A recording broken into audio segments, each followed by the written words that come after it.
guys. So you're getting my I just took a shower hair, so if it looks all like I didn't have a shower for a long time, no, it's because I just had a shower last night. Or today. Whatever. Two-night last night, whatever. Anyway, not sure how much of the footage I took earlier I'm actually going to use in this, so we'll just kind of cover everything right now.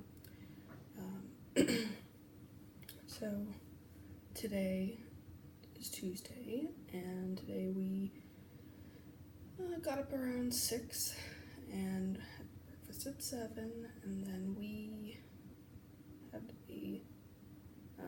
we went into town, and we had kind of like a welcome lecture from the training manager, and just talking about the dogs and stuff like that. And then we went on a Juno walk and came back and had lunch, and then went on another Juno walk and came back from that. We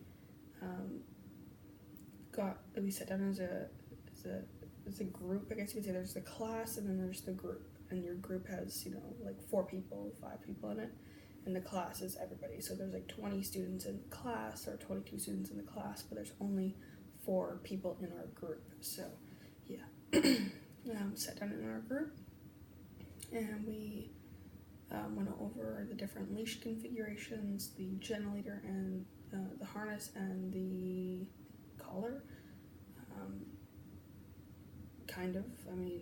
I was here not that long ago, so I really didn't do much with it.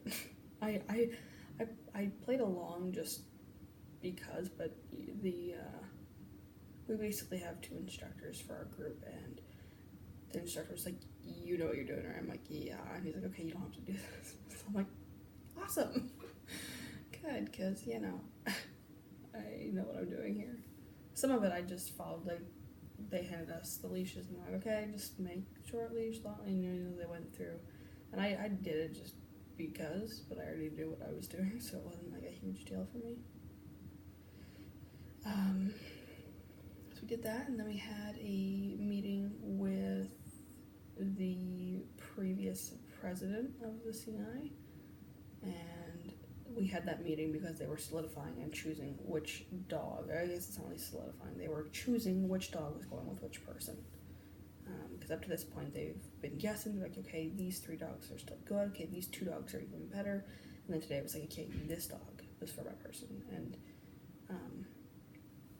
based on what they told us in my last class, it's like sometimes they have to fight for a dog. So let's say dog A is good for person D and person E.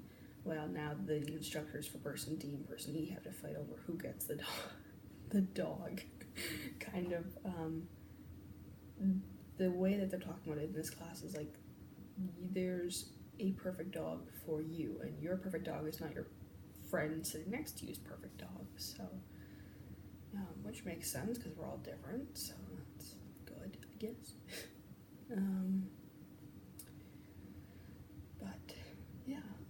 Then we just had dinner, and then we were supposed to have a fire drill, but the system wasn't working, so I really hope I don't get woken up at 3 a.m. to do a fire drill, because I'll be very upset. And then we're going to, then we had a wine and cheese, which I stuck around a little bit for, but I didn't do too much. I did get the bone for the doggy dog. This camera is like set really weird right now. I'm sorry guys, like, ugh. It's driving me up the wall just a little bit. Anyway, this is our bone. It's a Benebone. So last time I was here, they were using Nylabone. Not sure why they changed, but anyway, it's a different looking kind of bone, so that's fun. And yesterday, if I don't use the footage from earlier, leash, where are you? Anywhere. Yesterday, we were given our leashes, so that's fun. And of course, it's this nice stiff leather. I've actually worked with mine quite a bit, so mine probably doesn't look as stiff as it was, but it was a lot stiffer. Like, it was just basically, when you clipped them together, it was basically stuck in this like wide loop. because of how stiff the leather is. And I've managed to work it in enough so that it can kind of like not be crazy. So, yeah, why is this doing this? Sorry, leash problems. There we go. I'm a little bit anal about how the leash sits when it's clipped together. Mainly that this little piece here, I like this metal loop being up against this metal loop so that this piece hangs down when it's clipped. Not, because originally it was stuck like this and I was just sticking straight up and you had to work to get it down. But now that I've twisted it, it hangs down, which is easier to clip that too. And yeah, so very nice leashes. I've actually missed having a leather leash in my hand. You don't understand how abrasive nylon is for leashes until you've had a nice, soft, molded to your hand leather leash. And of course, it has the word "Seeing Eye" on it there. Don't know if you guys can read that at all, but so we got those yesterday. And being handed that leash was like really like a nostalgic thing for me. It was like, I had the same leash as my other dog, which of course makes complete sense because it's the same school. But it brings back a whole flood of memories being here. It's crazy.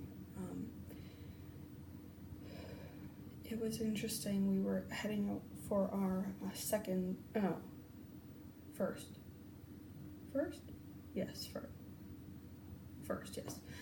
our first Juno walk in the morning, and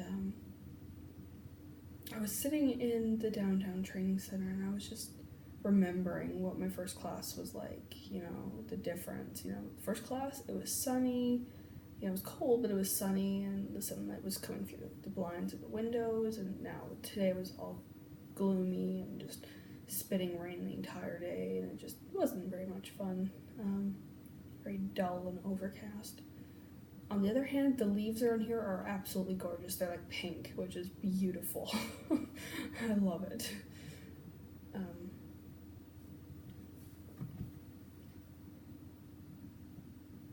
Sorry about that. I'm getting notifications. And this is something I was not sure how to feel about. I'll get to that in a minute, but basically we walked out of the training center when it was my turn, and who do I run into except my previous instructor? That was interesting. I was kind of happy because I was, curious whether I would see my previous instructor or not. I was like, is he even still here? I don't know. So it was kind of cool just running into him, and I was like, oh no, I know that voice. That voice talked to me for like 3.5 weeks. I know that person. But it was also this kind of embarrassment for me. I mean, I logically, I know that the instructors know that not every time it works out, and that, it's not uncommon to see a person back so soon, but it's not something you want to see.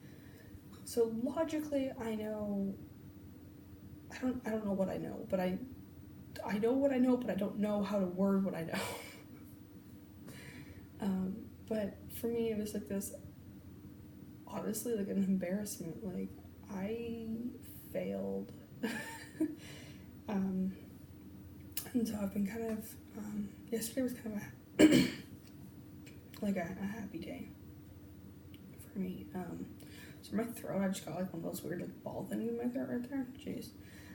Yesterday was kind of a happy day for me. And today was more of a quiet, like, off day. Like, I really didn't know how to feel.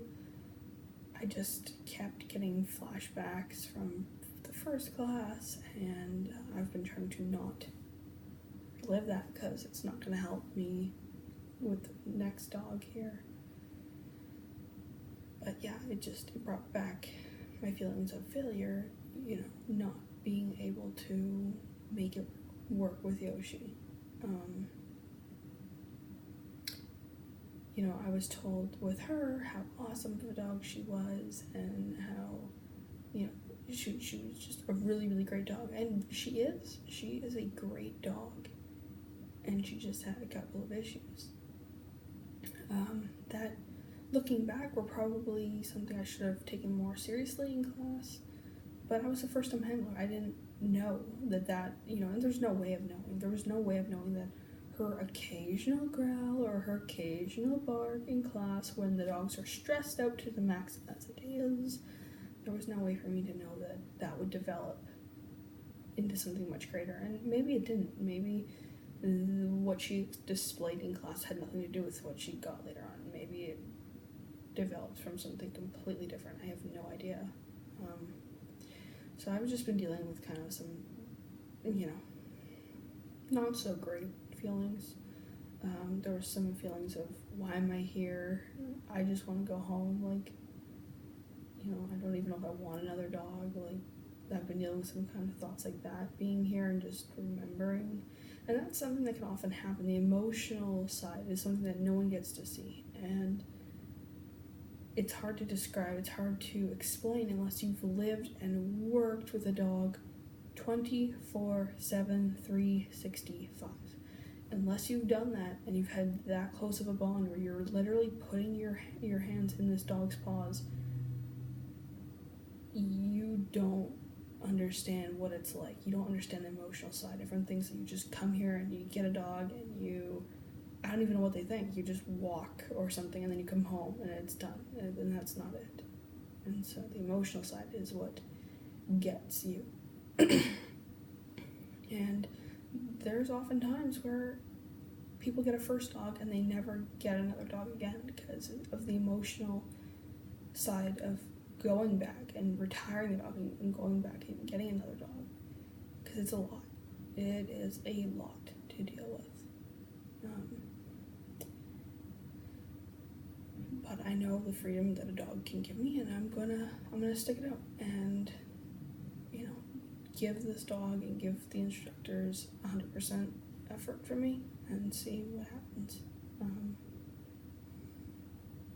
Not saying I'm not gonna break down at some point, because eventually usually everyone does. But I was told again that I have an awesome dog picked out for me, and I don't know if that's just a bad omen. I don't. Knock on wood.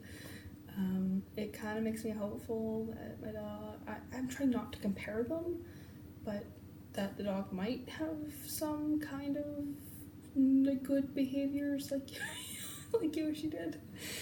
I only worked her for like a year and a half, basically just shy of a year and a half, but she was, they say that your first dog has a special place in your heart. And, the longer you've had them. And I think that even though I only had her for a short time in terms of guide work, I think she still has that special place, because all things considered, she was a great dog. I was willing to put up with a lot of her crap. She had a lot of issues. But you know what, when I go to bed tonight, I'm going to completely just forget about it, and I'm going to wake up tomorrow and just new dog. And I'm going to try not even to think about my dogs at home right now. That's going to be my goal. And so we'll see how we do. Anyway, I wanted to keep these videos short, so I have more to say on that, but I will talk about that in a later date, when I have a day that I don't have as much to say, which will probably be a while, because the next several days are going to be filled with dogs. So in terms of dogs, I'm not going to be filming the dog. I should know this. I will make daily videos that I will put up daily, and I will be using I won't even be using that actually. I'll be using it or the dog or that kind of thing. By the end of the first week, kind of like Friday, Saturday, if things are going well, even maybe even Sunday, after the first solo, if things are going well and it doesn't look like there's going to be a switch, I might start using he, she, and or I might even say the breed, because that doesn't give too much away. I don't know. And then by the second solo, that's when I'll tell you guys the dog's name, and if I haven't already told you the breed, I'll tell you the breed at that point and actually show you the dog. So yeah, that's kind of the plan for that. But you will get a video, and you'll probably get to hear the dog whining or panting or doing whatever in the background, but you won't get to know anything about the dog, so sorry. Anyway, tomorrow we're gonna just get up and have breakfast, do some lectures, and get the dogs. But I'll talk more about that tomorrow. So anyway, I hope you guys enjoyed this video, and if you did, show that you like it by hitting that like button. And definitely feel free to share if you would like to spread the word about guide dogs and the process of getting a guide dog. And subscribe if you want to see the rest of this journey, because there is a lot more. We don't even have our dogs yet, so there will be a lot more interesting stuff to come. So thank you guys so much for watching the video, and we will talk again soon.